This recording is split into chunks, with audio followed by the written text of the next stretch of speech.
Yes, honey. Come live with us. My mother is retired, and she's going to help with our expenses. I heard those words coming out of my son Robert's mouth as he spoke on the phone in the hallway. It was 11 o'clock at night on Wednesday. He thought I was sleeping, but I wasn't. For months, sleep had been slipping away from me like water through my fingers. I lay motionless in bed, my eyes wide open in the darkness of my room. Every word that came out of his lips pierced my chest like something cold and heavy. His voice sounded cheerful, enthusiastic, as if he were closing a good business deal. And perhaps it was. A deal where I was the merchandise. My mother is retired and she's going to help with our expenses. I repeated those words in silence, moving around in my head like an echo that wouldn't stop. Help with the expenses. That's all I was to him now.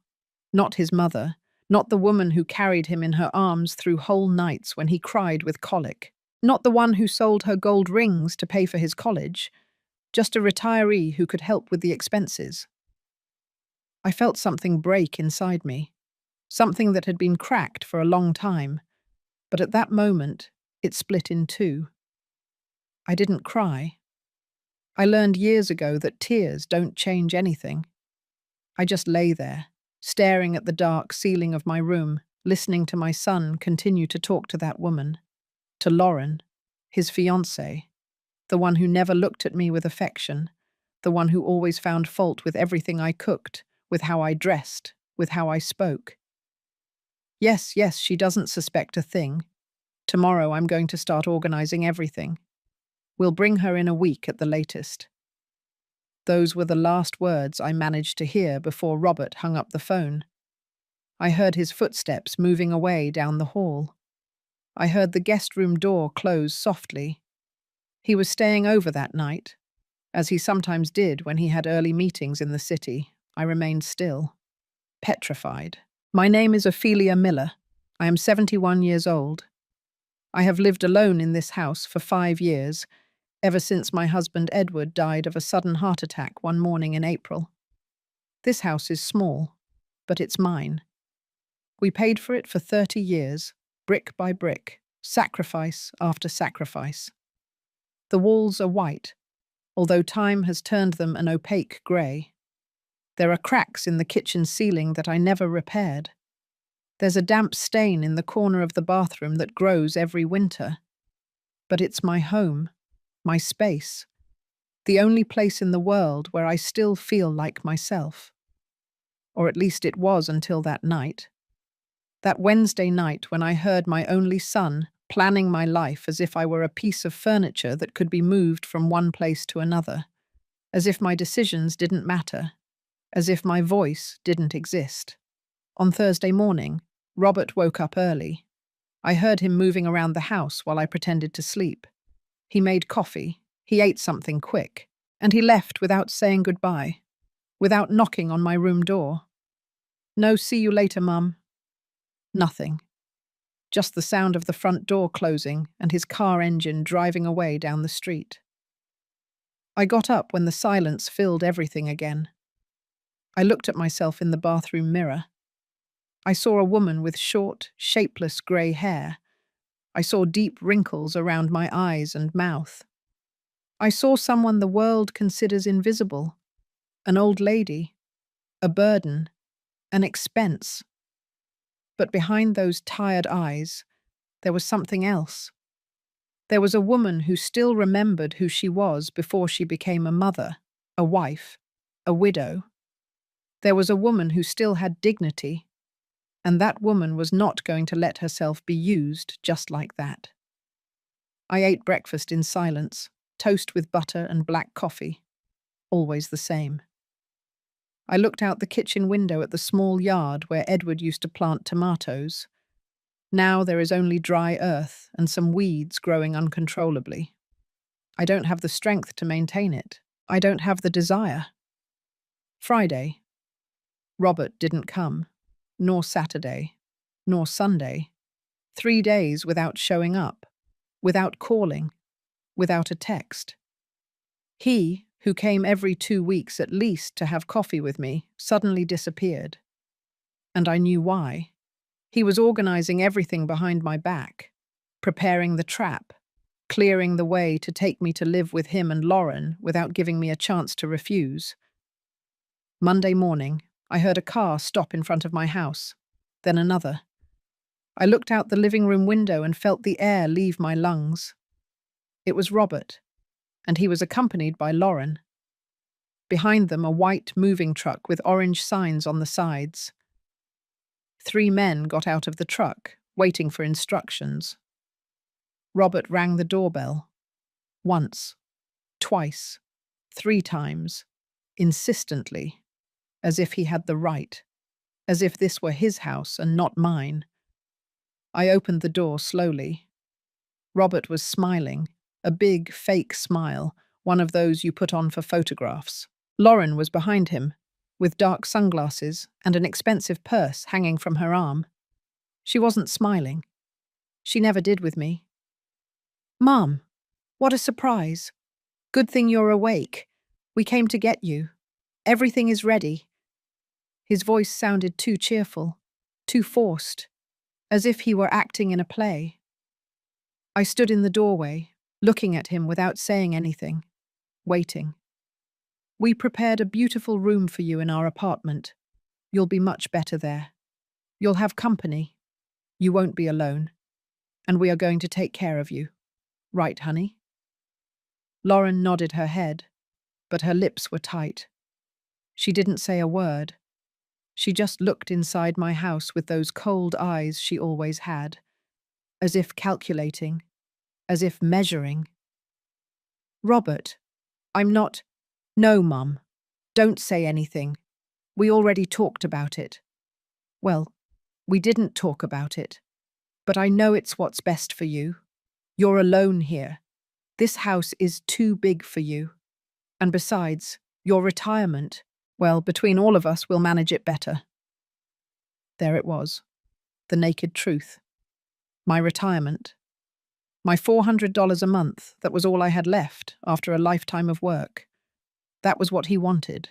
Not me, not my company, just my money. The men from the truck were waiting in the street. Robert made a gesture with his hand, as if telling them to wait a moment longer. Lauren took out her phone and started typing something, ignoring me completely. "Mum, let me in. We're going to pack your things. It's not much. The essentials are enough. Clothes, documents, some photos. We'll sell or donate the rest. After all, you don't need it anymore." Sell, donate, you don't need it anymore. Every word was a sentence, a blow, a silent theft of everything I was. But I didn't move. I stood in the doorway, my hands gripping the frame, feeling my heart beating harder and harder. Robert began to lose patience, his smile twisted slightly. "Mum, don't make things difficult. It's for your own good. For my own good." How many times in my life had I heard that phrase? And how many times did it mean exactly the opposite? Robert took a step forward, trying to push me gently inside. But at that moment, when his hand touched my shoulder, when he thought I was going to give in, as always, something changed. Something in my gaze. Something in my posture. "I'm not going anywhere, Robert." My voice came out firm, clear, without a tremor. Robert stopped. Lauren looked up from her phone for the first time. Both of them looked at me as if I had spoken in another language. "What do you mean you're not going anywhere?" "Mum, everything is set up. The guys are waiting." "I don't care that it's set up. This is my house, and I am not leaving." There was a long silence. Awkward. Robert looked at Lauren. Lauren looked at him. They both seemed confused, as if they hadn't planned for this possibility, as if it had never occurred to them that I could say no. "Mum, don't be stubborn. This is ridiculous. You'll be better off with us." "Better for who, Robert?" "For you. He pressed his lips together. His face turned red. Lauren took a step closer, taking off her dark sunglasses. Her eyes were hard as stones. Ms. Ophelia, I don't think you understand the situation. Robert is trying to help you. You can't keep living alone.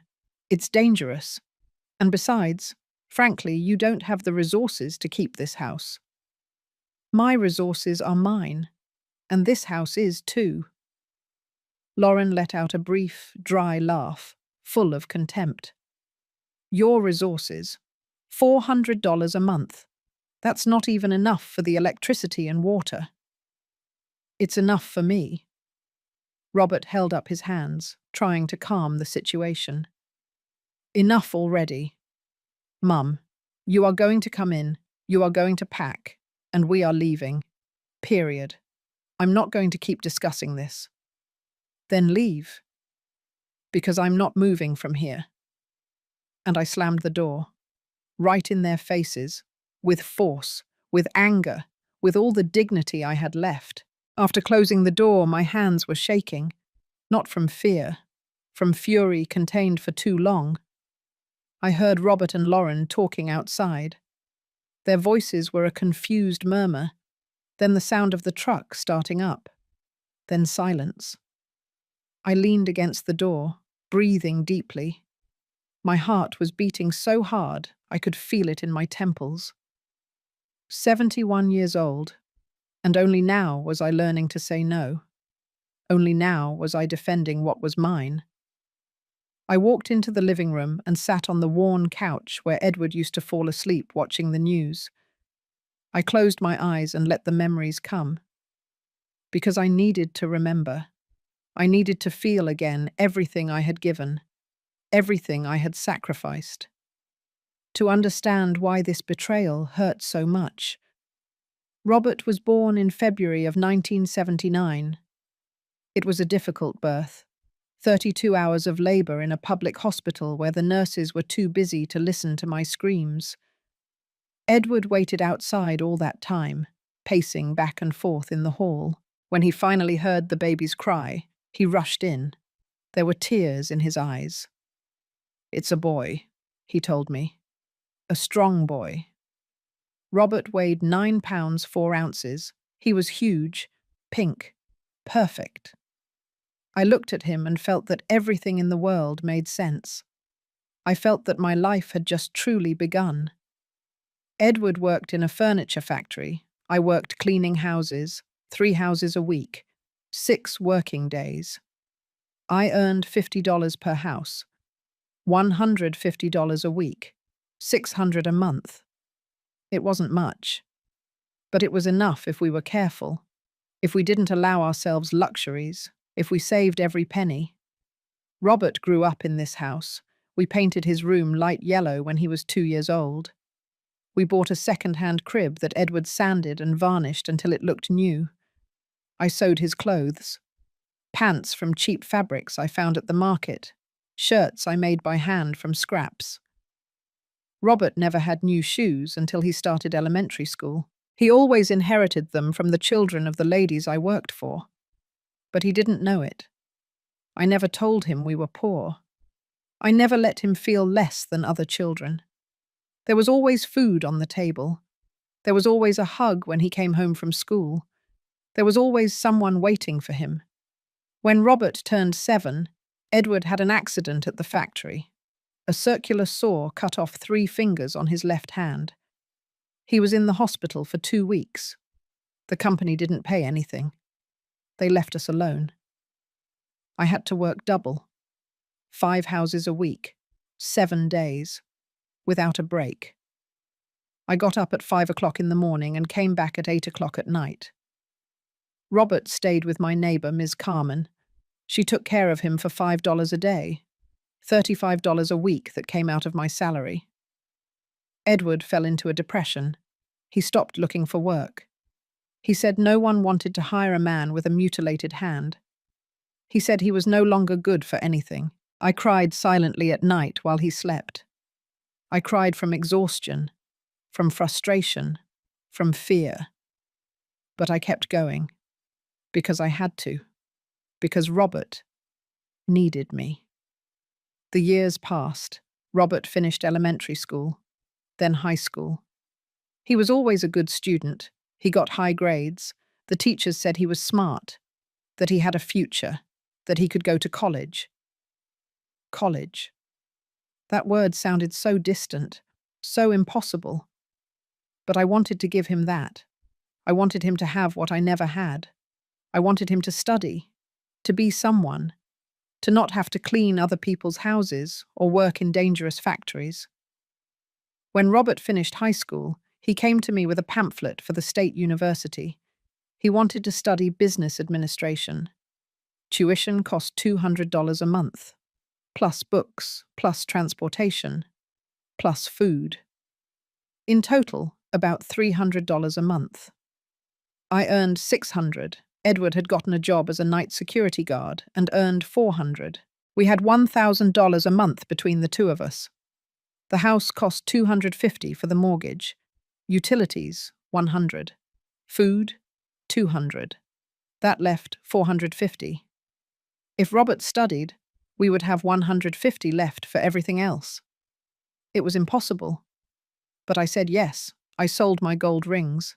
The ones Edward gave me when we got married. They were the only thing of value I owned. I sold them for $1,200. With that money, we paid for Robert's first 4 months of college. Then I had to look for more work. I started washing laundry at night. The ladies would bring me bundles of dirty clothes, and I would wash them by hand in the basin in the yard. $5 per bundle. I washed 10 bundles a night. $50 extra a week. $200 a month. That covered college. My hands filled with calluses. My back started hurting all the time. But I didn't care. Robert was studying. Robert was going to be someone. For 4 years I worked like that. Without stopping. Without rest. Without complaining. Robert graduated with honors. He got a job at an accounting firm. He started earning well. $1,200 a month. Then $1,500. Then $2,000. He moved to an apartment downtown. A small but nice place. I thought he would invite us to visit. But he never did. He said he was very busy, that work consumed him, that he would come when he had time. The time never came. Edward died when Robert was 32 years old. It was sudden, a heart attack while watching television. One moment he was there, breathing, alive. The next, he was gone. I called Robert, crying. He arrived 2 hours later. He stayed for the funeral. 3 days. Then he left. He said he had to go back to work, that he couldn't stay any longer. He left me alone in this house, with the memories, with the silence, with the absence. The years passed. Robert would come to visit me once a month, sometimes every 2 months, always in a hurry, always looking at his watch. We would have coffee. We would talk about unimportant things, and he would leave. Then he met Lauren.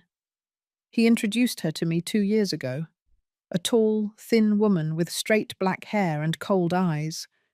She worked in advertising. She earned more than Robert. She came from a family with money. You could tell by the way she talked, by the way she dressed, by the way she looked at me. From the beginning, I knew she didn't want me around. I saw it in the way she greeted me, a kiss in the air, without touching me, without warmth, as if I were contagious. "What a cozy house," she said the first time she came. And I knew that cozy was her polite way of saying old and ugly. Robert changed when he started dating her. He became more distant, colder. The visits spaced out even more. The calls became shorter. I became an obligation. Something he had to do, but that bothered him. And now this. Now the plan to take me to live with them. Not out of love. Not out of genuine concern. but for my retirement, for my $400 a month that they thought they could manage better than me. I opened my eyes. The living room was dim. The sun had moved and was no longer coming through the window. I looked at the wall clock. 2 hours had passed since Robert left. I got up from the couch and walked to my room. I opened the closet and looked on the top shelf. There was the shoebox where I kept my important documents. I took it down carefully. My hands were no longer shaking. Inside were my birth certificate, my marriage certificate, Edward's death certificate, the house deed, my retiree ID. Everything that proved who I was. Everything that proved that this life was mine. There were also photographs. Robert as a baby, Robert on his first day of school, Robert at his college graduation. Me by his side, smiling with pride. He was smiling too. But now, looking at those photos, I wondered if it had ever been real, if he had ever seen me as anything more than a means to get what he wanted. I put everything back in the box. I put it back in its place.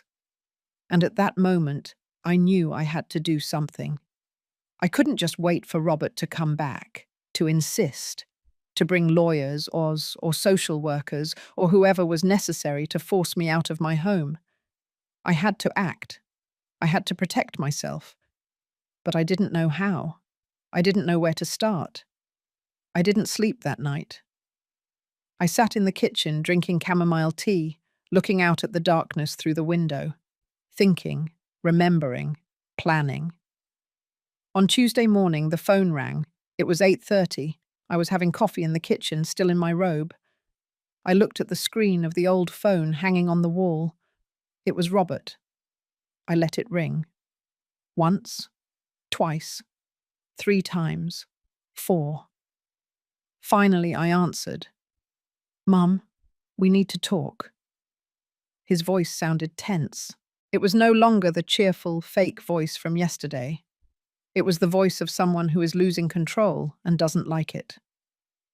"We talked yesterday, Robert." "No. Mum, yesterday you slammed the door. That's not talking. That's being childish." Childish? Me? The woman who raised him alone, who sold her rings to pay for his education, who washed clothes until her hands bled. I was the childish one. "Tell me what you want, Robert." "I want you to be reasonable." Lauren and I spent all night talking, and we came to the conclusion that you are confused, that you don't understand what's best for you. So we're going to give you a few days to think it over carefully. But I need you to understand something. That house is falling apart. You can't maintain it, and you can't live alone at your age. I'm 71 years old, not 90. It's the same thing, Mum. You are a senior. You need supervision. You need someone to look after you. Supervision. As if I were a child. As if I were incapable. "I'm fine, Robert." "No, you're not fine. And if you don't want to accept our help, then we'll have to look for other options." "What options?" There was a silence, a long, heavy silence. When Robert spoke again, his voice was lower, more calculating. "There are very good assisted living facilities for people your age, places where you can be with people like you, where there are nurses, activities. You wouldn't be alone. Assisted living, nursing homes, places where they put old people when the family doesn't want them anymore, places where they sit you in a wheelchair even if you can walk, where they give you pills to keep you quiet, where you wait for death staring at white walls. I'm not going to any facility." "Then agree to come with us. It's the only reasonable option." "It's not the only option. I can stay here, in my house." Robert sighed, a long, exaggerated sigh, as if I were the most difficult person in the world. "All right, Mum, you win. For now. But think about it. Really think about it. Because you can't keep going like this. And he hung up, without saying goodbye, without an I love you, without anything. I stood there, phone in hand, feeling the rage rising in my chest. But I also felt something else. Fear. Because Robert had mentioned assisted living, and that meant he wasn't going to give up, that he was going to keep pressuring me, that he was going to find a way to get me out of here. Wednesday. Robert didn't call, nor Thursday. The silence was worse than the calls, because I didn't know what he was planning. I didn't know what would come next. Friday afternoon, while I was watering the few plants I have in the yard, I saw an unfamiliar car park in front of my house. It was a grey car, new, shiny. A young woman, about 30 years old, got out, wearing a black pantsuit and carrying a folder. She walked to my gate and rang the doorbell. I opened it slowly without leaving my property, just peering through the bars.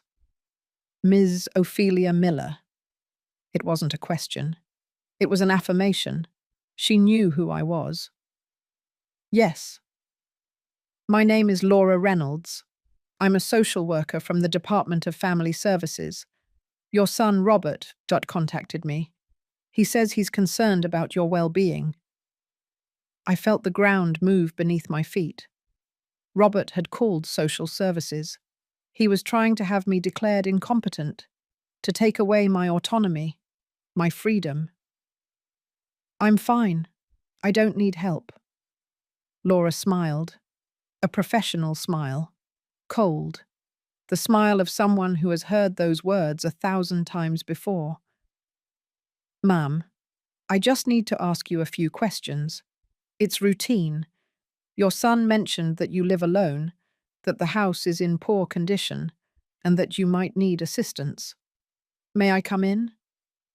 No. The word came out firm, clear. Laura stopped smiling. Ms. Miller, I understand this may be uncomfortable, but I have the authority to. This is my house, and I didn't invite you in. If you have questions, ask them from there. Laura pressed her lips together. She opened her folder and took out a sheet with printed questions. Are you currently on medication?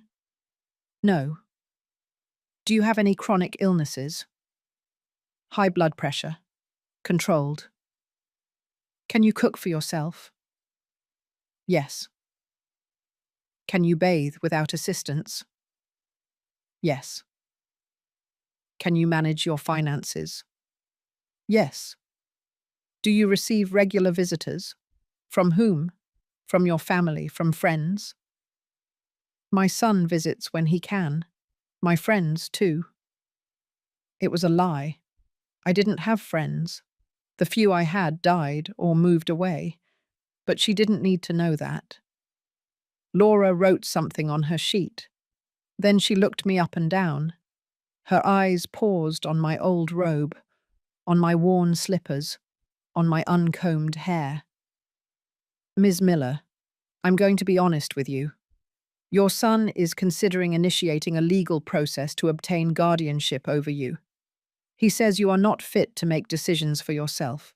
If that happens, a judge will evaluate your case. And if the judge determines that you need a guardian, your son could take control of your finances, your home, everything. The words fell on me like stones. Guardianship, control, everything. Robert wanted to take everything from me, legally. He wanted to have me declared incompetent so he could do whatever he wanted with my money, with my house, with me. That's not going to happen. Laura closed her folder. I hope you are right, ma'am, but I recommend you seek legal counsel. This could get complicated. And she left. She got into her grey car and drove away down the street. I stood there, gripping the gate, feeling everything crumble around me. That night, sitting in my bed, with the lights off, I cried for the first time in years. They were not soft tears. They were deep sobs that came from a dark, forgotten place. I cried for Edward, for the lost years, for the son I thought I had and who never really existed. I cried for myself, for the woman I was and who I no longer knew if I still was. But at some point, between the tears, something changed. I felt a spark, small, barely perceptible. But it was there. It was rage. It was indignation. It was the certainty that I was not going to let myself be destroyed like this. Saturday morning, I got up early. I took a shower. I put on clean clothes. I combed my hair in front of the mirror. And I left my house for the first time in days. I walked 3 blocks to Ms. Carmen's house, my former neighbour, the one who took care of Robert when he was a child. She was 82 years old now. She also lived alone. But her mind was still sharp, clear. I knocked on her door. She opened it with a smile. "Ophelia, what a surprise. Come in."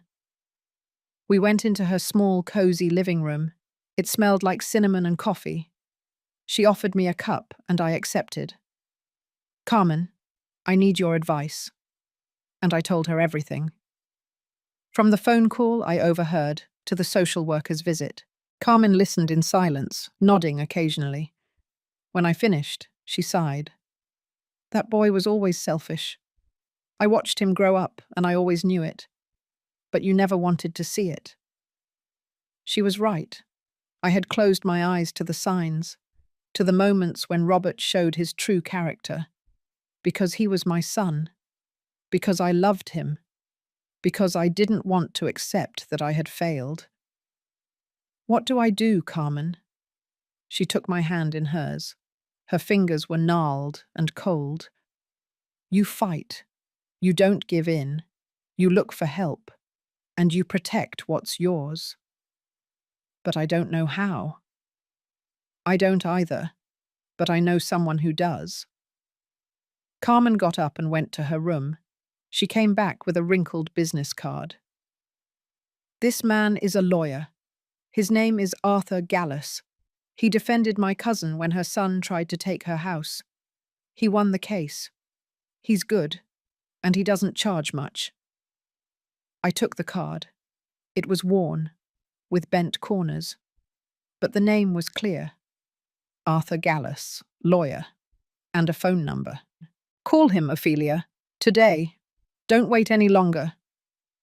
I went back to my house with the card clutched in my hand. I went inside. I closed the door, and I dialed the number. It rang 3 times before someone answered. "Hello?" It was a male voice, hoarse, tired. "I'm looking for Mr. Arthur Gallus." "Speaking. Who is this?" "My name is Ophelia Miller. Carmen Newman gave me your number. I need help. My son wants to take my house." There was a pause. "Can you come to my office on Monday at 10 o'clock in the morning?" "Yes, I'll be there. Bring all your documents, deeds, IDs, bank statements, everything you have." I hung up, and for the first time in days, I felt something akin to hope. Sunday passed slowly like a wound that won't close. I spent it organizing documents, looking for old papers in forgotten drawers. The house deed was in a yellowed envelope, signed in 1983. 42 years of paying for this property. My retiree ID showed my photo from 5 years ago. I looked younger, more alive. I also found the receipts for the last 6 months. Electricity, water, phone, all paid on time, all in my name. Proof that I was capable of managing my life, that I was not confused or lost, as Robert wanted to make people believe. I put everything in a cloth bag. I left it ready by the door. I barely slept that night. I tossed and turned in bed, thinking about what I would say, how I would explain what was happening, whether the lawyer would believe me or see me as a paranoid old woman. On Monday, I got up at 6 o'clock in the morning. I showered with hot water until my skin was red. I put on my best dress, a grey one with small flowers that I used for special occasions. I put on a little makeup, just a little powder on my cheeks and pale pink lipstick. I wanted to look dignified, presentable, not like a woman who is losing her mind. Mr. Gallus's office was downtown. I took 2 buses to get there, the first at 8 o'clock, the second at 9 o'clock. I arrived 15 minutes before the appointment. The building was old, 3 stories high, with peeling cream-colored walls. I went up the stairs slowly. My knees protested with every step. The office was on the 2nd floor, a wooden door with a brass sign that read, Arthur Gallus, Attorney. I knocked twice. A voice from inside told me to come in. Mr. Gallus was a man in his 60s, grey hair, thick glasses, white shirt rolled up to his elbows. His desk was piled high with folders.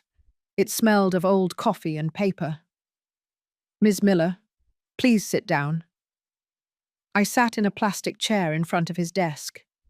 I put the bag with my documents on my lap. The attorney looked at me carefully, unhurried, non-judgmental. Tell me what's happening. And I told him. From the beginning. From the phone call I overheard. From Robert's visit with the truck. From the assisted living threats. From the social worker. I told him everything without crying, with a firm voice, as if I were narrating someone else's life. When I finished, Mr. Gallus took off his glasses and cleaned them with a handkerchief. Then he looked me straight in the eye. Your son wants your money, and he wants the house. That is clear. Guardianship is the legal path to get it. If a judge declares him your guardian, he can sell your property, manage your retirement, and you won't be able to do anything. That can happen. It can, but it's not going to happen. He took out a notepad and started writing. You are lucid, coherent. You can make decisions. That's already an advantage. Now we need to build a solid defense. First, we are going to get a medical certificate that shows you are in full mental capacity. Second, we are going to draft a will where you specify what you want to do with your assets. Third, we are going to prepare a revocable power of attorney where you designate someone you trust, not your son, to represent you if you need it in the future. But I don't have anyone else. I only have Robert. The attorney raised an eyebrow. No one? No friends? No distant relatives? I thought of Carmen. I thought of the few people who still greeted me on the street, but none of them were close enough. All right, we can appoint a court-appointed attorney for now, or myself if you trust me. I trust you. Then let's begin. This is going to cost money, Ms. Miller. My fee is $300 for the complete case, plus the costs of the medical certificate and the notary fees. In total, about $500. $500, more than I earned in a month. But I had no choice. I can pay it. I have savings. Good. I will draft the documents today. Tomorrow I will take you to a trusted doctor. And by Wednesday, your son will receive a notification that you are legally protected. I left that office feeling something strange in my chest. It wasn't happiness. Not yet. It was relief, the feeling that someone was finally on my side. But when I got home, the feeling disappeared, because Robert was at the gate, waiting for me, with his arms crossed and his face red with anger. Where were you? His voice was a growl, not a question, an accusation. I went out. Where to? That's none of your business. Robert took a step toward me. He was shaking, with rage, with powerlessness. Everything is my business, Mum, because you can't take care of yourself anymore. You're doing crazy things. Yesterday I spoke with Miss Carmen. She told me you went to her house. that she gave you a lawyer's number. What are you planning? Carmen, my only ally, had betrayed me. Or perhaps Robert had pressured her, had intimidated her. I didn't know, but the damage was done. I am protecting what is mine. You have nothing to protect. Everything you have, I gave you. I paid for this house the last 10 years when you could no longer work. That's a lie. It's not a lie. I checked the receipts. They're in your name. Yes, but I made the deposits. I paid the mortgage when you no longer had money. So this house is mine too. I felt the earth open beneath my feet. It couldn't be true. I had paid for the house, Edward and I, for 30 years. You're lying. Robert took out his phone and showed me the screen.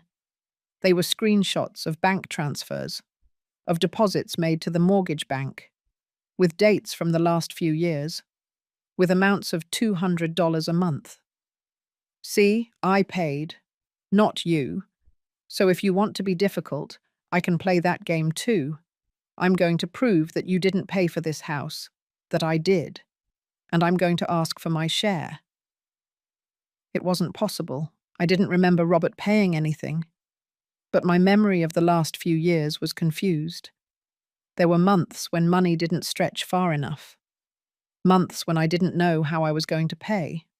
And Robert had appeared with envelopes of money, saying it was a gift. That I shouldn't worry. It had been a trap. Everything had been a trap from the beginning. Robert put away his phone and looked at me with contempt. You have two options, Mum. Either you come to live with us willingly, or we start a legal process where everyone will know that your son had to support you because you couldn't do it alone. Which do you prefer? The easy option or public humiliation? I remained silent. I didn't know what to say. I didn't know how to defend myself. Robert smiled, a cruel smile, the smile of someone who knows they have won. Think about it carefully. I'll give you until Friday. If you don't agree by Friday, I'm going to start the guardianship process. And I assure you I'm going to win. He left. He got into his car and drove away furiously. The tires screeched against the asphalt. I stood there, clutching my bag of documents, feeling everything I had built that morning crumble. I walked into my house like a zombie. I left the bag on the table, I sat on the couch, and I stared at the wall, without thinking, without feeling, just breathing. I don't know how much time passed, perhaps an hour, perhaps 2, until I heard a knock on the door. It wasn't Robert. The knock was soft, shy. I got up and opened it. It was a young man, about 30 years old, in dirty work clothes and a baseball cap.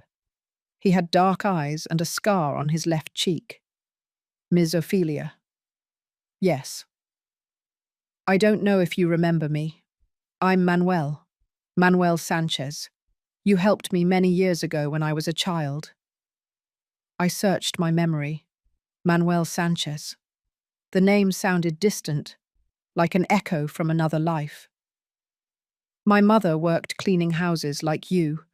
She got sick with cancer when I was 12. You lent her money for the treatment. $2,000. We could never pay you back. My mother died the following year. I was left alone. I went to live with an uncle. I lost contact with you. I started to remember. A thin woman with sad eyes who worked with me in the houses. Her name was Hortensia. Hortensia Sanchez. She had died young, 42 years old. She left a son, a quiet boy with big eyes. Manuel. Yes, Mom. It's me. A few days ago I came looking for you. I wanted to pay you back the money, with interest. But when I arrived, I saw your son yelling at you at the gate. I heard what he was saying to you, and I decided to stay nearby, to make sure you were okay. Why? Because you saved my mother.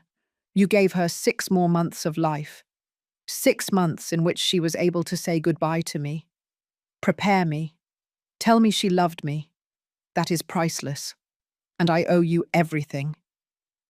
Manuel reached into his pocket and took out a thick envelope.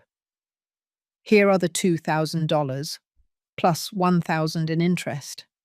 That's 3,000 in total.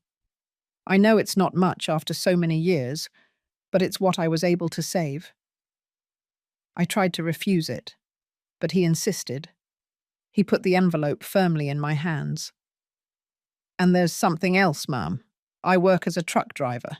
I know people, lawyers, accountants, people who can help you. If you allow me, I want to be your ally in this. I want to help you fight your son, because you don't deserve this." The tears I had held back all morning finally came out. I couldn't stop them. Manuel hugged me as if I were his own mother, and I cried on his shoulder. I cried with relief, with gratitude, with hope. Manuel came into my house and sat in the living room. I prepared coffee with trembling hands. I still couldn't believe he was here, that someone had come to help me without me asking. After so many years of loneliness, of feeling invisible, someone saw me. I put the cups on the table. Manuel took his and drank a long sip. Then he looked at me seriously. "Miss Ophelia, I need you to tell me everything, from the beginning. Don't leave anything out. To be able to help you, I need to know exactly what is happening." And I told him. Again. The same story I had told Mr. Gallus. But this time I added more details. I told him about the deposits Robert claimed to have made, about the threat to prove that he had paid for the house, about my fear that it was true. Manuel listened in silence.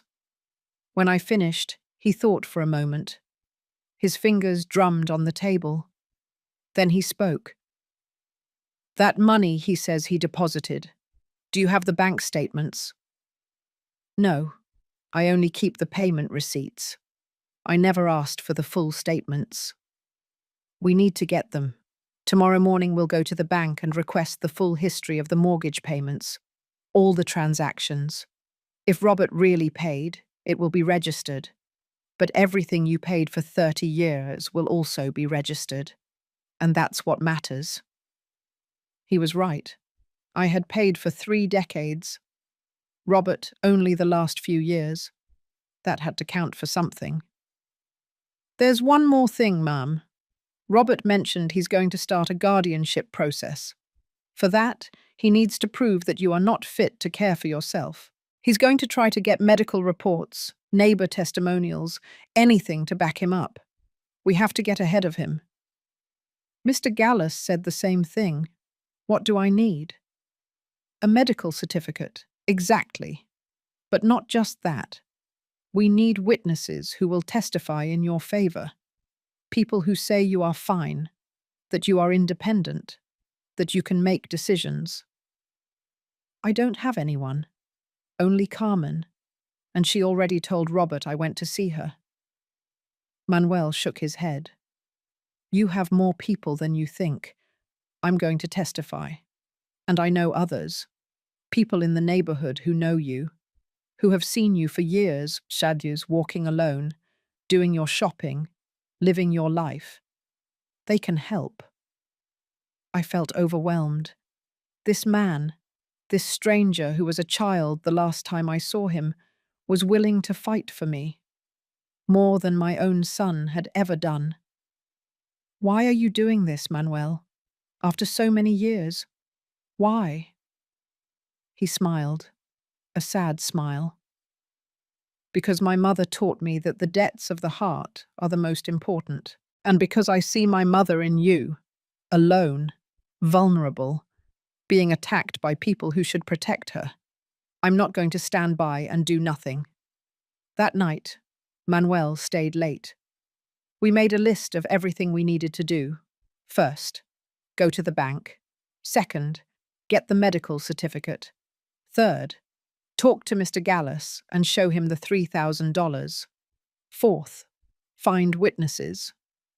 Fifth, prepare a strategy for when Robert returned on Friday. When Manuel left, it was almost 11 o'clock at night.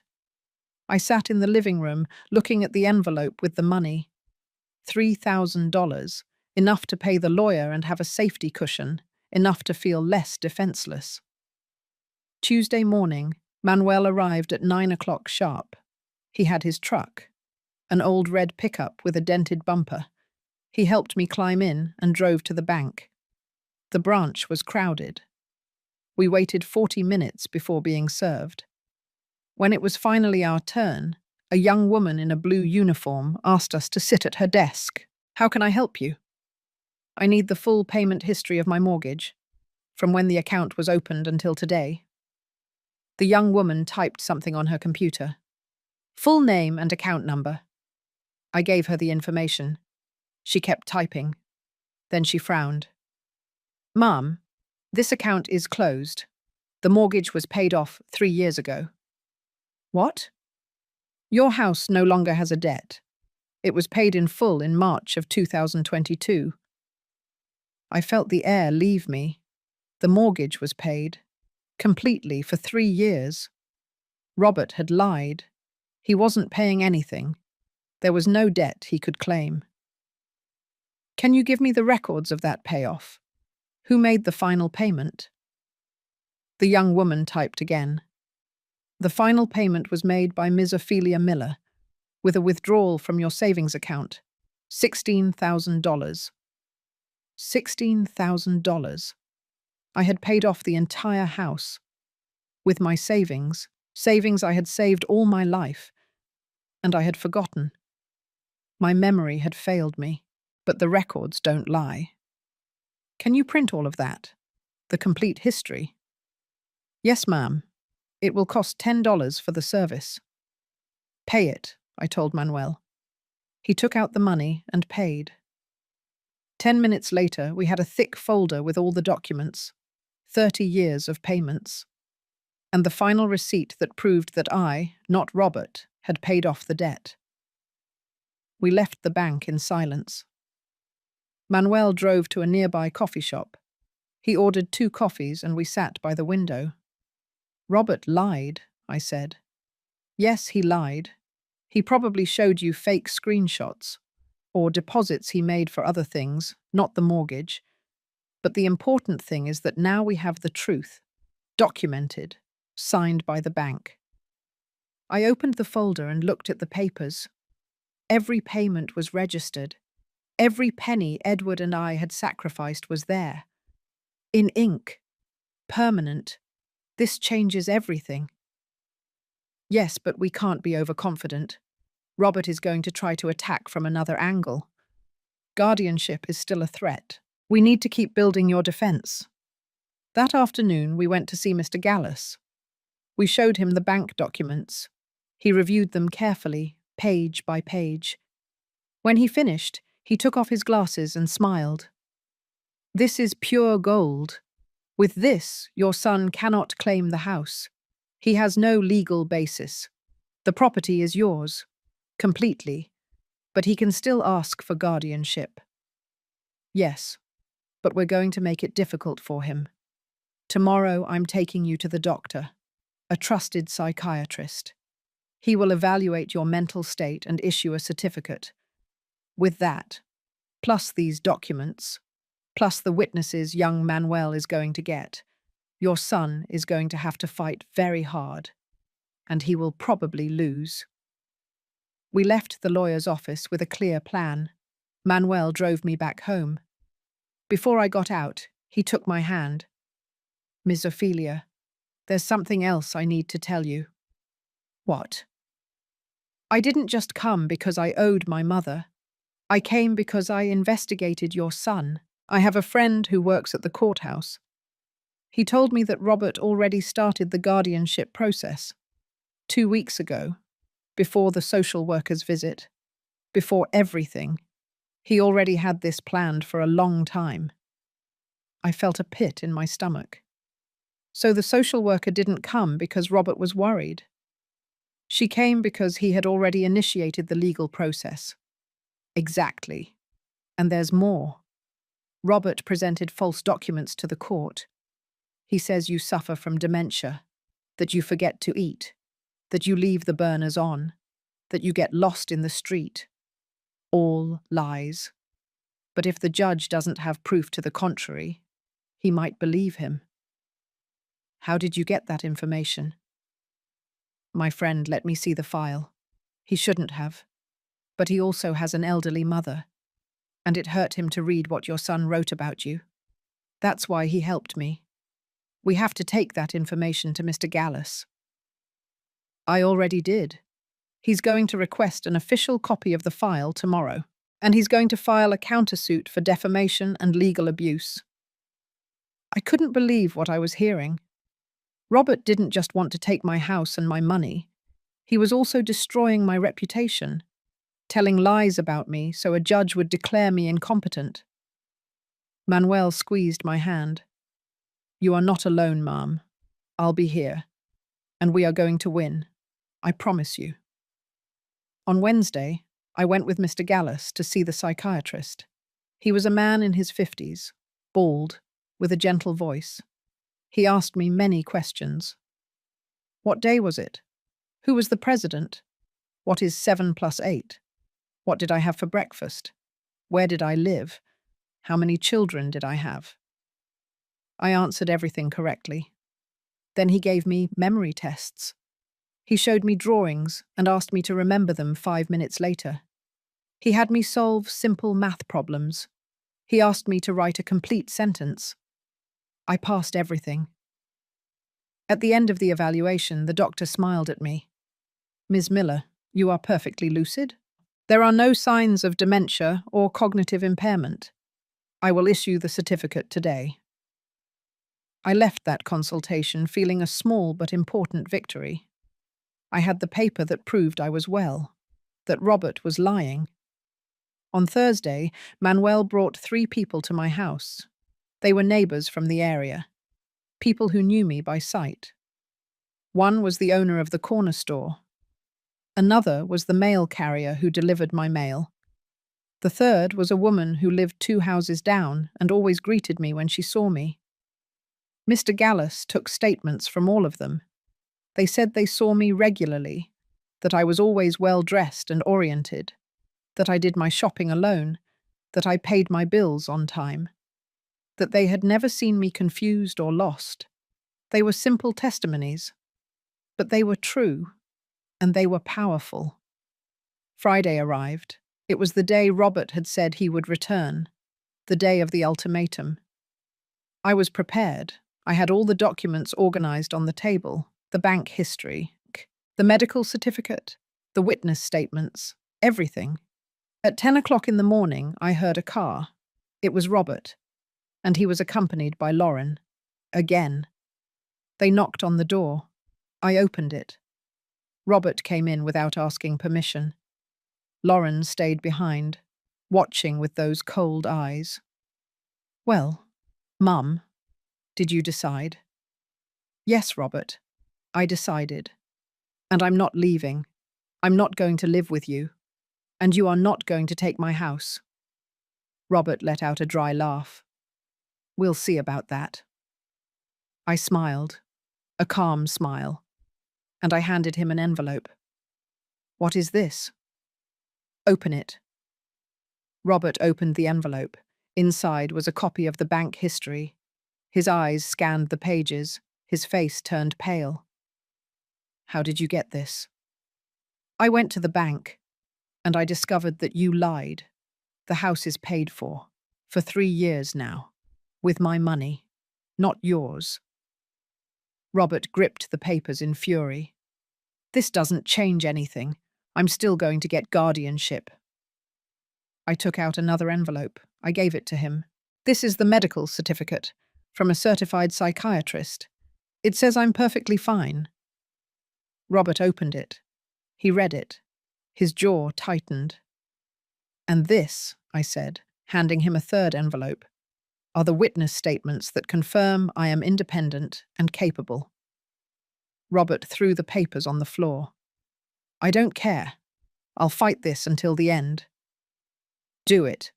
But you're also going to receive a countersuit for defamation because you lied to the court, and that is a crime.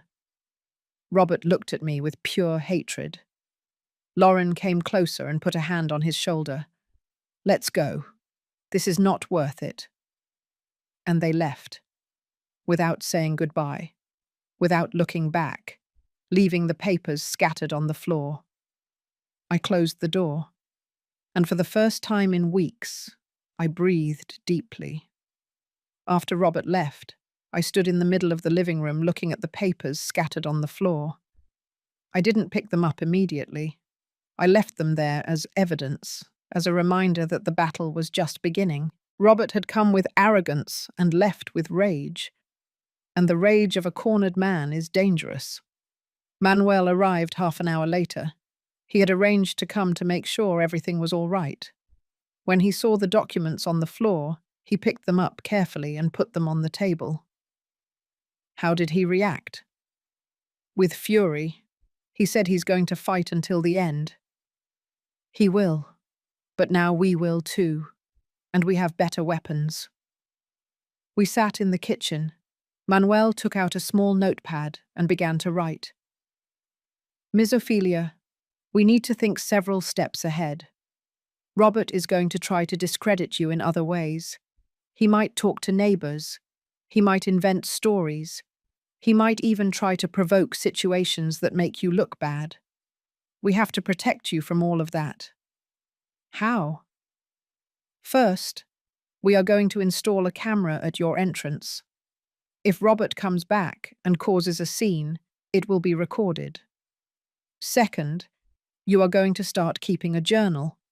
You are going to write down everything, every day, what you did, where you went, who you spoke to. That will prove that your mind is clear and that your life is organized. Third, we are going to open a new bank account, just in your name, and we are going to transfer your retirement there. That way, Robert cannot track your financial movements. All of that sounded complicated, but necessary. I can do that. You are not alone. I will help you with every step. That same afternoon, Manuel brought a small camera. He installed it above the front door. It pointed directly at the gate and the entrance. Anyone who came would be recorded. He showed me how to view it on my phone. It was simple. I just had to open an application, and there was the real-time image. He also bought me a new hardcover notebook, green in color. On the first page, I wrote, Diary of Ophelia Miller, and below I put the date. Thursday, October 23rd, 2025. In that first entry, I wrote everything that had happened in the last few days, from Robert's call to his visit today. I wrote with a trembling but clear hand. Every word was a piece of my defense. Every line was my voice. Friday, Manuel took me to the bank again. We opened a new account. Just in my name. No beneficiaries, no authorizations for anyone else. We requested that my retirement be deposited directly there starting next month. The woman at the bank explained that the change would take about 15 days, but that afterwards everything would go to the new account. Now your son cannot access your money, Manuel said as we left the bank. Even if he gets guardianship, he's going to have to fight for every penny. I felt safer, more protected. For the first time in a long time, I felt like I had control over my own life. Saturday morning, Mr. Gallus called me on the phone. Ms. Miller, I have news. The court accepted our countersuit. Robert was notified yesterday. And also, the judge assigned to the guardianship case requested a hearing. He is going to listen to both sides before making any decision. That is good for us. It means he's not going to decide based only on the papers Robert presented. When is the hearing? In 2 weeks, November 8th. You have to be there. Well-dressed, calm, answering clearly. It will be your opportunity to prove that Robert is lying. I'll be ready. And I mean it, Mom. No nerves, no tears, just facts, just the truth. The judge needs to see a capable woman in you, not a fragile victim. I understand. I hung up the phone and sat down to think. 2 weeks, 14 days to prepare myself, to make sure that when I stood before that judge, he would see in me what I really was. A 71-year-old woman who still had strength, who could still make decisions, who still deserved respect. Manuel came that afternoon. He brought food, roast chicken and rice. We ate together in the kitchen. It was strange. It had been years since I shared a meal with someone. Since Edward died, I always ate alone. But with Manuel there, the kitchen felt less empty, less cold. You need to practice for the hearing, he said as he served more rice onto my plate. The lawyer is right. You have to be calm. You have to answer without hesitation, without breaking down. How do I practice that? I'm going to ask you questions, the same ones the judge might ask you. And you are going to answer, over and over again, until the answers come out naturally. And so we did. Every afternoon for the next few days, Manuel would come and ask me questions. What is your full name? How old are you? Where do you live? How long have you lived there? Who paid for the house? Why does your son say you can't take care of yourself? What proof do you have that he's lying? At first I would stumble. I would get nervous. I would forget details. But with each repetition, the answers became firmer, clearer, more confident. Sunday I went to church. It had been months since I went. But I felt like I needed to be there. I needed a moment of peace. The church was full. I sat in the last pew. I listened to the pastor talk about forgiveness, about letting go of resentment, about trusting that divine justice always comes. But I didn't want divine justice. I wanted human justice. I wanted Robert to pay for what he was doing. I wanted the world to know what kind of son he was. As I left the church, a woman approached me. She was older than me, 80 years old perhaps. She walked with a cane. Ophelia Miller. Yes. I'm Joanna Reynolds. I worked with you many years ago, cleaning houses.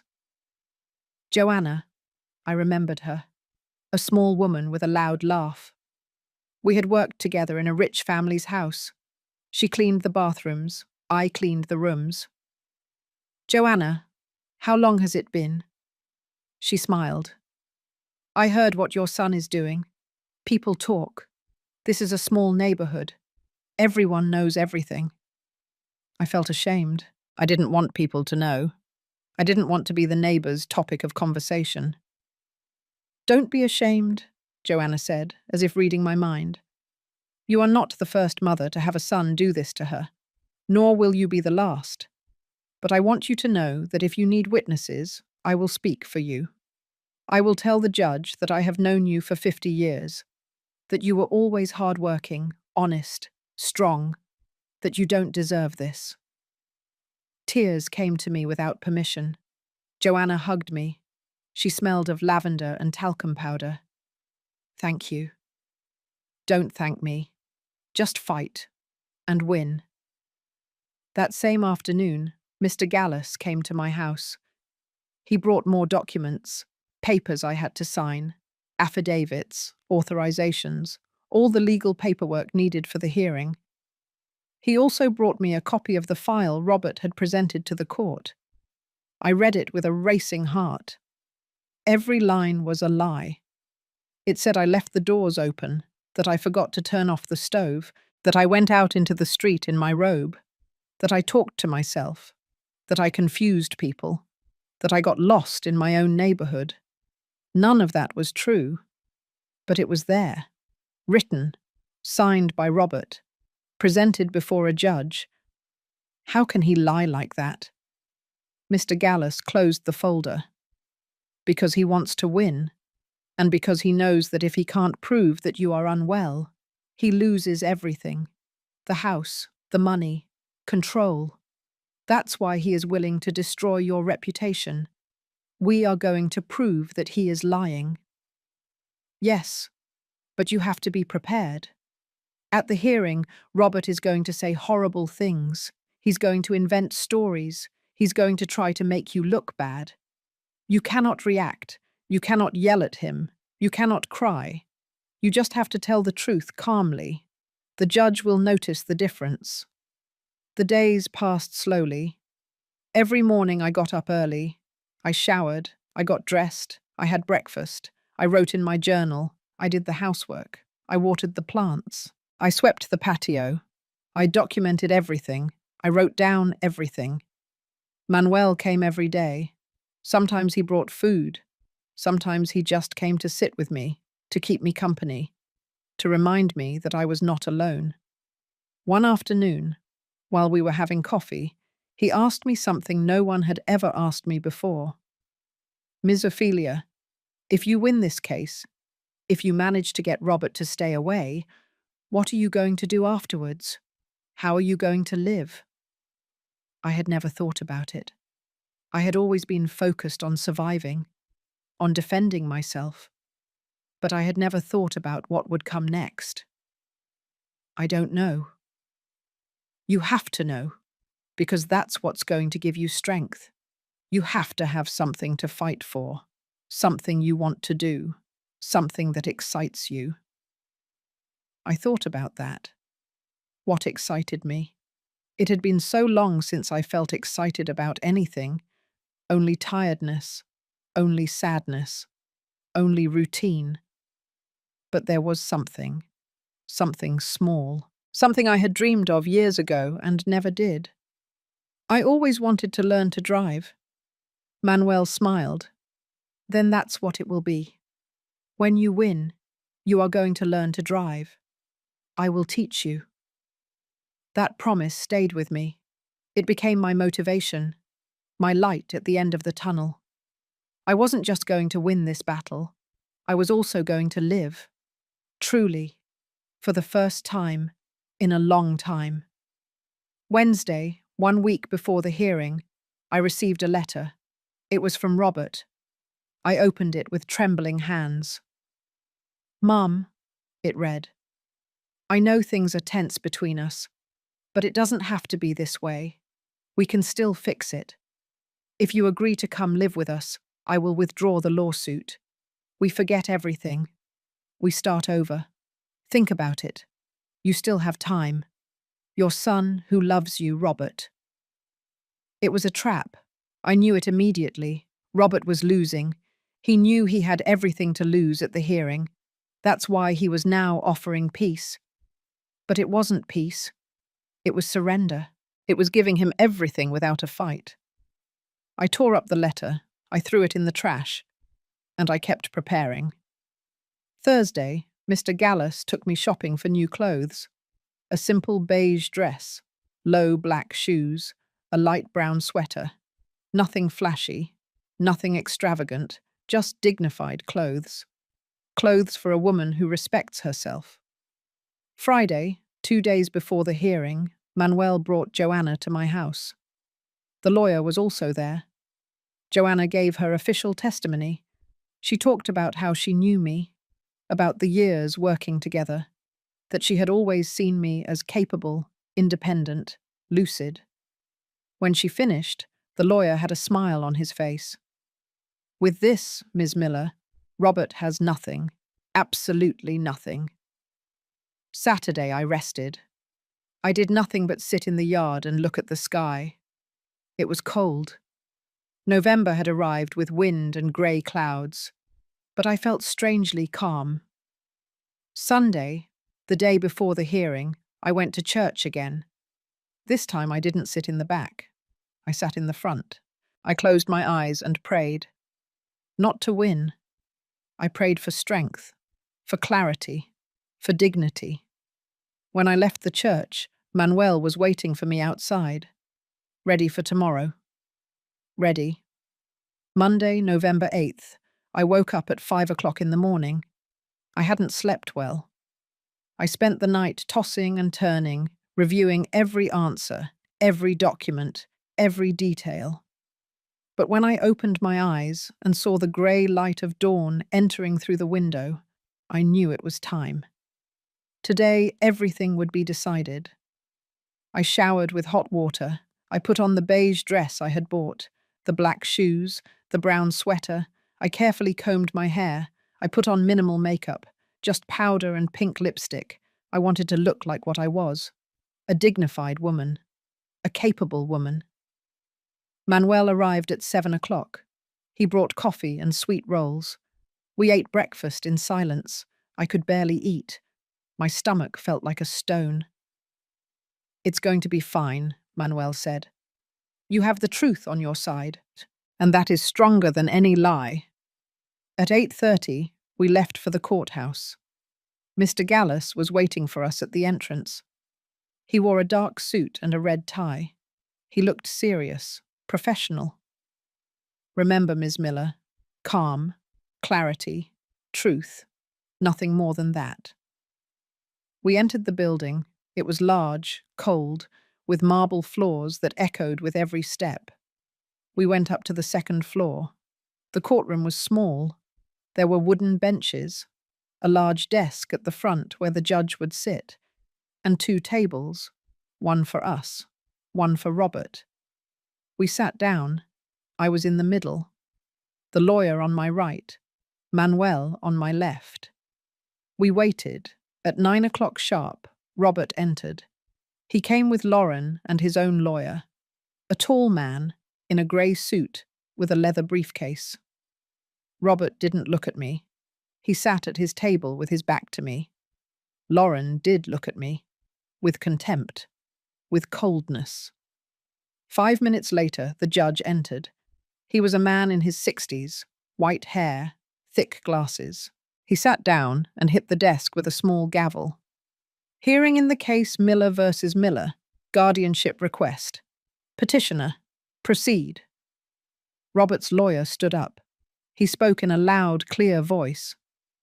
"Your Honor, my client Robert Miller requests guardianship over his mother, Ophelia Miller, 71 years old, due to cognitive decline and lack of capacity to make decisions.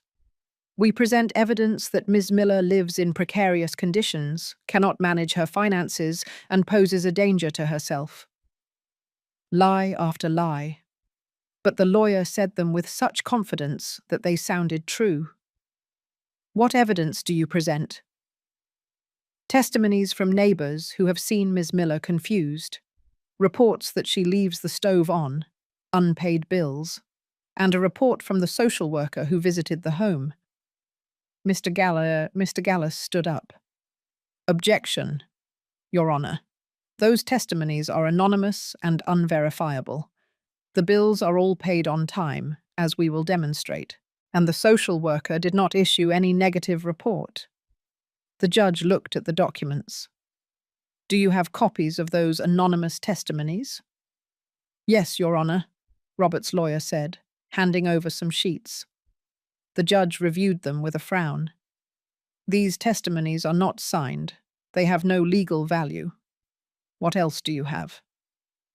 Robert's lawyer hesitated. "We have my client's direct testimony, Your Honor.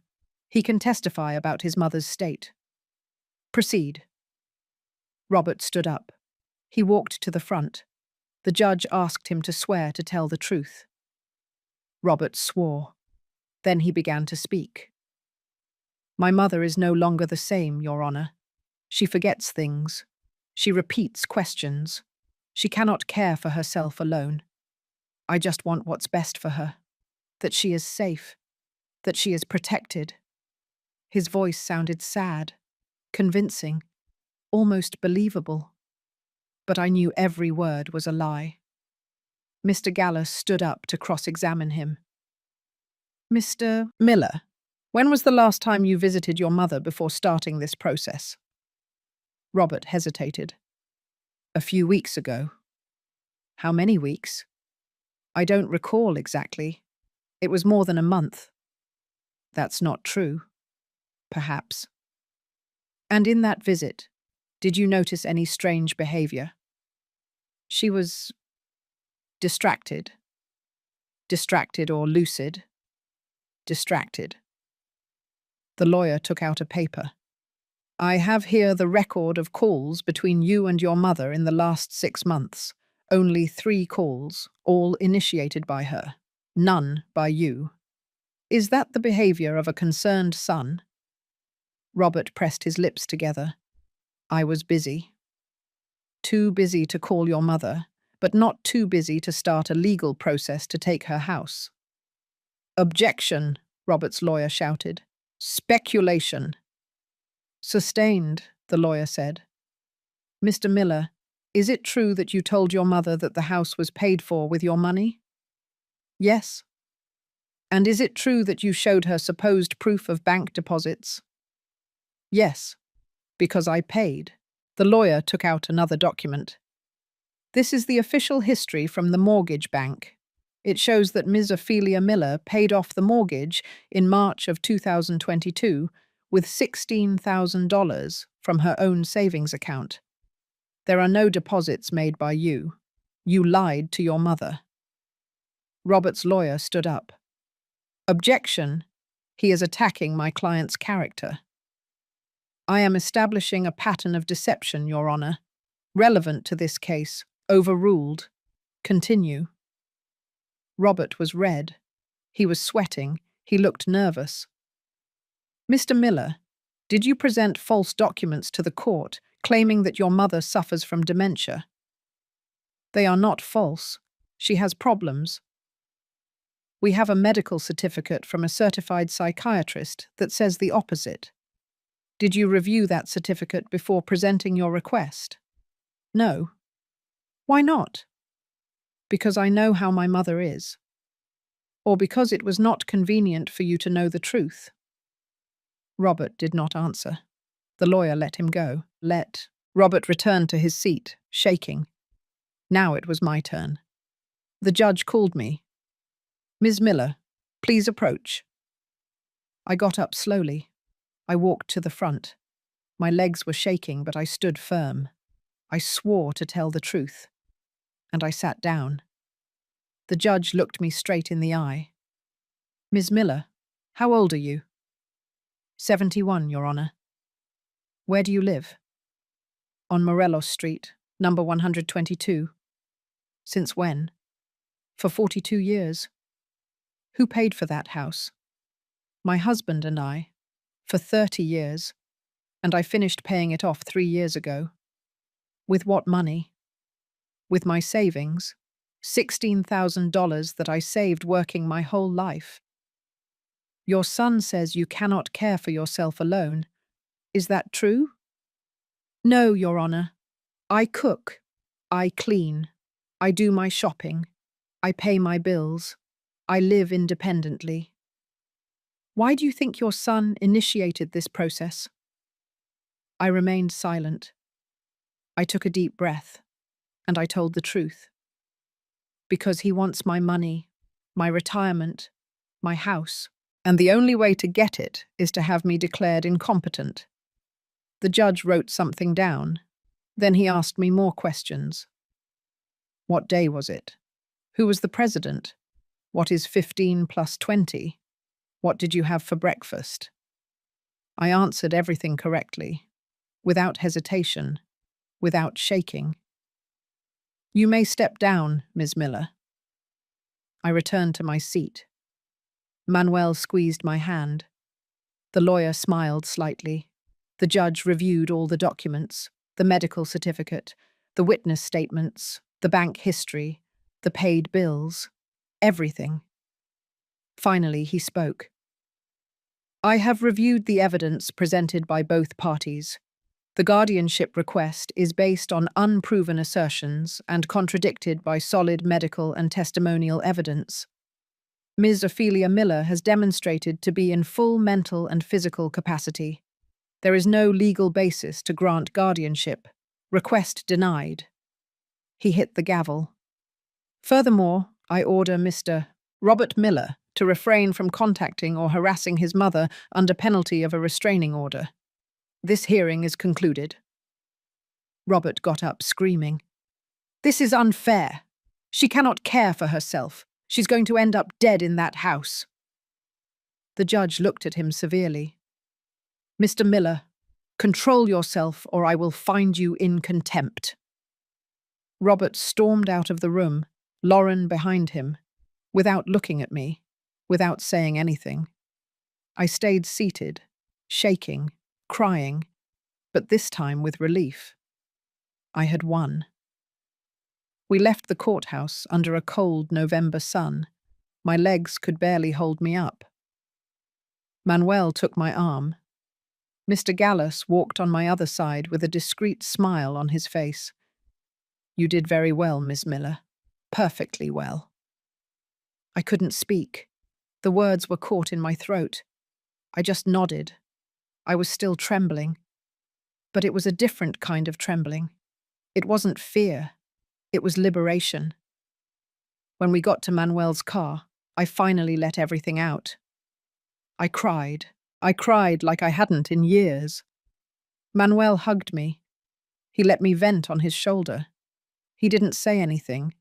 He just stayed there. The lawyer said goodbye in the parking lot. The judge was very clear. Robert is prohibited from approaching you. If he does, call me immediately and we will ask for a formal restraining order. But I think he understood the message. He lost. And he knows it. Thank you, Mr. Gallus, for everything. That's what I'm here for. And remember, anything you need, call me. He left in his old car. Manuel and I sat there in silence for several minutes. Do you want to go home? Not yet. Give me a moment. I needed to process what had happened. I had won. Robert couldn't touch me. He couldn't take my house. He couldn't control me. For the first time in months. I was free. Manuel took me to a small cafe downtown. He ordered 2 hot chocolates and sweet rolls. We sat by the window. How do you feel? I don't know. I still can't believe it. Believe it. You fought. And you won. That is real. I drank the chocolate slowly. It was sweet and hot. It burned my tongue a little, but I didn't care. I felt alive. What happens now? Now we live. That's what happens. You go on with your life. And Robert goes on with his. Away from you. But it didn't end there. I knew it wouldn't. Robert was not one to accept defeat. He was going to try something else. I knew him too well. That same afternoon, when I got home, I found something strange. The camera Manuel had installed showed that someone had been at my gate at 11 o'clock in the morning while I was at the hearing. I reviewed the recording. It was Lauren. Alone. She had rung the doorbell. She had waited. Then she had left something in the mailbox and left. I went out to check. There was an envelope in the mailbox. I opened it carefully. Inside was a handwritten letter. The handwriting was Lauren's. Ophelia, it said, you won this battle. Congratulations. But this is not over. Robert is devastated. You humiliated him in front of a judge. You made him look like a liar, like a thief. He won't forget that. Neither will I. You think you're so smart, that you beat us. But life is long, and things change. We'll say who has the last word. It was not signed, but it didn't need to be. It was a threat, clear, direct. I showed the letter to Manuel when he came that night. He read it with a frown. This is harassment. We can report it. I don't want more courtrooms. I don't want more fights. I just want them to leave me alone. Then we'll keep this, as evidence, just in case. Just in case. Those words haunted me all night. The following days were strange. I expected to feel peace. I expected to feel calm. But I couldn't. Every noise startled me. Every car that passed in front of my house made me nervous. I checked the camera constantly, waiting to see Robert, waiting to see Lauren, waiting for the next attack. But nothing came. A week passed, then two. The silence was deafening. Manuel kept coming every day, no longer just to protect me, but to keep me company, to share life with me. We ate breakfast together. He taught me to drive. I cooked him his favorite dishes. We had become family, not by blood, but by choice. And that was stronger. In February, I got my driver's license. At 71 years old, Manuel took me to the exam. He was more nervous than I was. When I came out with the paper in my hand, he hugged me so hard I could barely breathe. "You did it, Miss Ophelia. You did it." We both cried. With happiness, with pride, with freedom. With my license in hand, Manuel helped me buy a car. Nothing fancy. A small second-hand sedan, white in color. It cost $2,500. I paid for it with the money I had left after all the legal expenses. The first time I drove alone was on a Sunday in March. I left early. I drove through the neighborhood, then on the highway, towards the lake that was 20 miles from the city. Edward and I used to go there when we were young, before life became so heavy. I parked by the water. I got out of the car. The air smelled of wet earth and pine trees. There were ducks swimming near the shore, families having picnics, children running. I sat on a wooden bench. I closed my eyes. And for the first time in years, I felt something akin to happiness. It wasn't euphoria. It wasn't overwhelming emotion. It was something deeper. It was peace. It was the certainty that I had survived, that I had fought, that I had won. I took my journal out of my purse. I had brought it with me. I opened a blank page and wrote, "Today I drove alone to the lake. Today I felt free. Today I understood that my life did not end when Robert betrayed me. It just started over. I am 71 years old, but I am still here. I still can. I still matter." When I got home that afternoon, there was a letter in the mailbox. I tensed up, but when I opened it, I saw it wasn't from Robert. It was from Joanna, my old friend. "Ophelia," it said, "I heard you learned to drive. I'm proud of you. If you ever want to go out for coffee, let me know. There is still life to live. Your friend, Joanna." I smiled. Yes, there was still life to live. The following months were different. I started going out more, visiting Joanna, going to the market not because I had to, but because I wanted to, driving to places I had never known, nearby towns, overlooks, long empty highways where I could think. Manuel got a better job, as a supervisor for a transport company.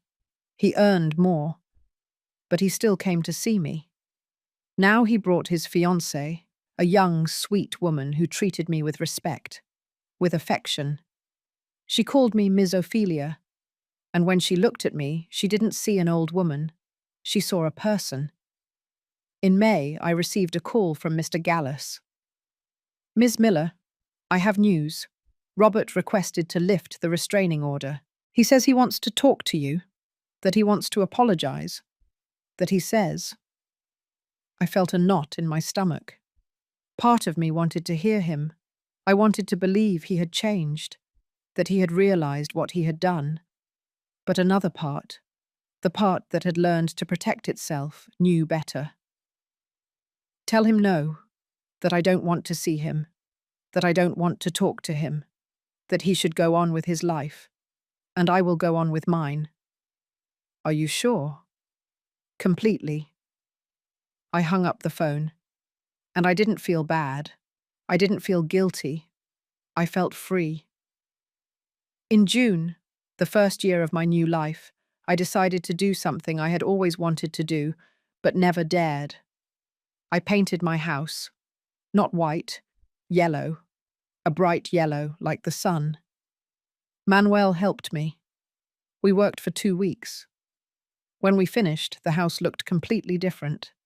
Cheerful, alive, like I felt inside. The neighbors started to comment, some with admiration, others with criticism. But I didn't care.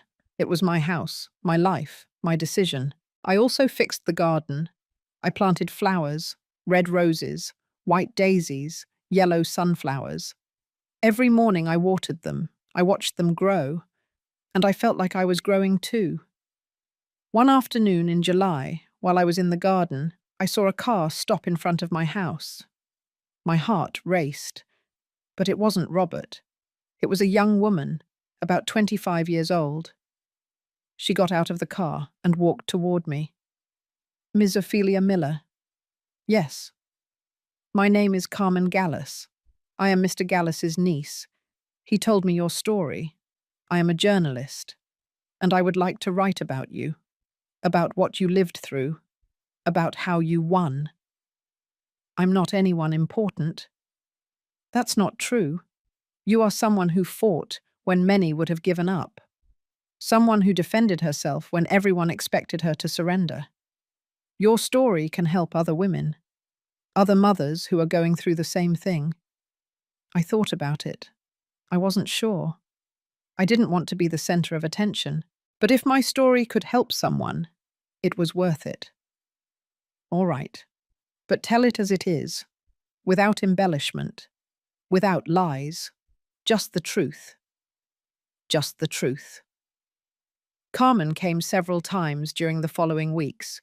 She interviewed me. She took photographs. She talked to Manuel, to Joanna, to Mr. Gallus. And in September, the article was published in the local newspaper. The title was The Woman Who Didn't Give Up. It told my story from the beginning. The phone call, the betrayal, the legal battle, the victory, everything. The day it was published, I received dozens of calls, women who thanked me, who told me they were also going through something similar, that my story had given them hope, that it had given them strength to fight. I wasn't a heroine. I was just a woman who had defended what was hers. But if that inspired someone else, then all the pain had been worth it. Today is October, 1 year since I heard that call. 1 year since my life fell apart and I had to rebuild it. I still live in my yellow house. I still drive my white car. I still water my flowers. Robert never came back. I heard he moved to another city, that he started over. I don't know if he learned anything. I don't know if he will ever understand what he did to me. But it's no longer my problem. I let go of that burden. Manuel is still my family. Joanna too. And all the women who write to me thanking me. They are my family now too. At 71 years old, I learned something I should have learned a long time ago, that it doesn't matter how old you are, that it doesn't matter how many times you fall down. You can always get up, you can always fight, you can always choose your own life. I chose mine, and I don't regret it. If you are going through something similar, if someone is trying to take what is yours, if you feel like you can't take it anymore, listen to me. Yes, you can. You are stronger than you think. Seek help. Fight. Don't give up. Because your life is yours, and no one has the right to take it away from you. Thank you for listening to my story. Thank you for being here. If it helped you in any way, leave me a comment. Share this story with someone who needs it. And remember, it's never too late to start over. Never.